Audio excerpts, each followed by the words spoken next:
అదే RTV app వార్తల్ని క్షణాల్లో చదివే అవకాశం ఉంటుంది. ఒక న్యూస్ పేపర్, ఒక టెలివిజన్ ఛానల్ మీ చేతుల్లో ఎప్పుడూ ఉంటాయి. కాకినాడ జిల్లాలో మన రాష్ట్రానికే కాదు దేశంలోనే అత్యంత ప్రతిష్టమైన ఆలయం ప్రత్యేకంగా అన్నవరం దేవస్థానం.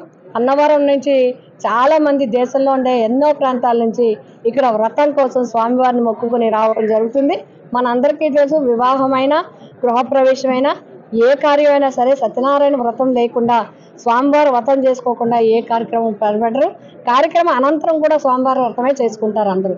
కాబట్టి అంత ప్రతిష్టాత్మకమైన ఈ ఆలయాన్ని అభివృద్ధి కోసం గౌరవ శాసనసభ్యులు పర్వత శ్రీ పూర్ణచంద్ర ప్రసాద్ గారి సోదరులు, నేను, అదేవిధంగా ఆలయ కమిటీ చైర్మన్, కమిటీ అందరం కలిసి ప్రతిపాదనలు పంపినప్పుడు మాకు సహకరించి పర్యాటక శాఖ అధికారులు అందరూ, ముఖ్యంగా కమిషనర్ కన్నబాబు గారు కానీ, స్పెషల్ సెక్రటరీ రజిత్ భార్గవ్ గారు కానీ, మాకు సిఈగా ఉన్న మూర్తి గారు, అదేవిధంగా ఇక్కడ రాజారావు గారు, మొత్తం అందరూ కలిసి మాకు త్వరగా ప్రతిపాదనలు చేసి పంపించారు.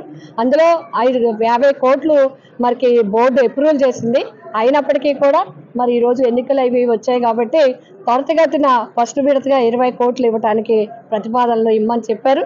ఎమ్మెల్యే గారు మేము ఆలోచించి అన్నప్రసాదం చాలా ముఖ్యమైన అవసరమైన ఉంది కాబట్టి దానికోసము క్యూ లైన్ల కోసము, అదేవిధంగా ఆటో వెహికల్స్, బ్యాటరీ వెహికల్స్ తిరగడం కోసం కొండంతా తిరగడానికి అవి కూడా ప్రతిపాదన చేసి 20 కోట్లకు పంపించాం.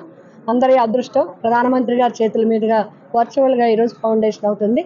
వారికి, కిషన్ రెడ్డి గారికి హృదయపూర్వక ధన్యవాదాలు తెలియజేస్తాం. మరిన్ని వీడియోస్ కోసం ఛానల్ ని సబ్స్క్రైబ్ చేయండి. లేటెస్ట్ అప్డేట్స్ కోసం వాట్సాప్ ఛానల్ ని ఫాలో చేయండి. అండ్ లింక్ డిస్క్రిప్షన్ లో ఉంది.